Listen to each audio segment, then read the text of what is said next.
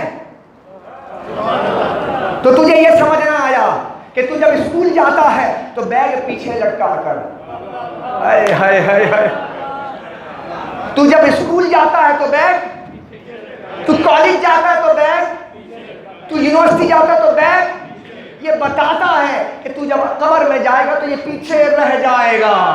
لیکن تو جب مدرسے جاتا ہے تو قرآن سامنے رکھ کے جاتا ہے. تو بعد میں جائے گا, قرآن پہلے جائے گا.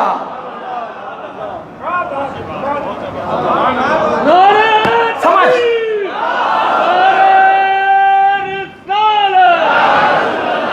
اتنی بڑی بڑی ڈگری, اتنی بڑی بڑی ڈگریاں لے کر آنے والوں, ارے قرآن والوں کو نہ سمجھاؤ. ارے تیرا علم پیچھے رہے گا. یہ کیمسٹری, یہ بایولوجی, یہ سوشولوجی, یہ جغرافیہ, یہ عمرانیات, یہ سب پڑھنا ہے لیکن دنیا کے لیے. یاد رکھنا یہ یہی رہ جائے گا. لیکن جس نے قرآن کو اپنے سینے سے لگایا, اپنا امام بنایا, قرآن کو اپنے سر کا تاج بنایا, اس کے مضامین کو اپنے ذہن میں منقش کیا, رب نے کیا فرمایا؟ ارے تو بعد میں جائے گا, تو بعد میں جائے گا, قرآن پہلے جا کر تیرا استقبال کر رہا ہوگا. اس لیے دوستی کیجئے, محبت کیجئے, آقا سے کیجئے, ادب کیجئے. اس ناموس کے لیے ہماری جانیں حاضر, ہمارے مال حاضر, ہمارا سب کچھ حاضر ہے. لہذا ہمارے کچھ کرنے سے ہو یا نہ ہو, اس سے کوئی سروکار نہیں. صرف فقط اتنا ہے نیت کہ آقا ہمارے ولولے آپ کے لیے, ہمارے جوش آپ کے لیے, ہمارے احساسات آپ کے لیے, ہمارے جذبے آپ کے لیے, ہمارے سر آپ کے لیے. آقا از خدا خواہین توفیق ادب, کیا فرمایا مولانا روم نے؟ از خدا خواہین توفیق ادب. اللہ سے مانگنا ہے تو ادب مانگ, بے ادب محروم گشت از فضل رب, کہ جو شخص بے ادب ہوتا ہے وہ فضل ربی سے بھی محروم کر دیا جاتا ہے. آؤ اللہ کے دربار میں اللہ کے رسول کے ادب کی توفیق مانگتے ہیں. وما علیہ الا البلاغ المبین.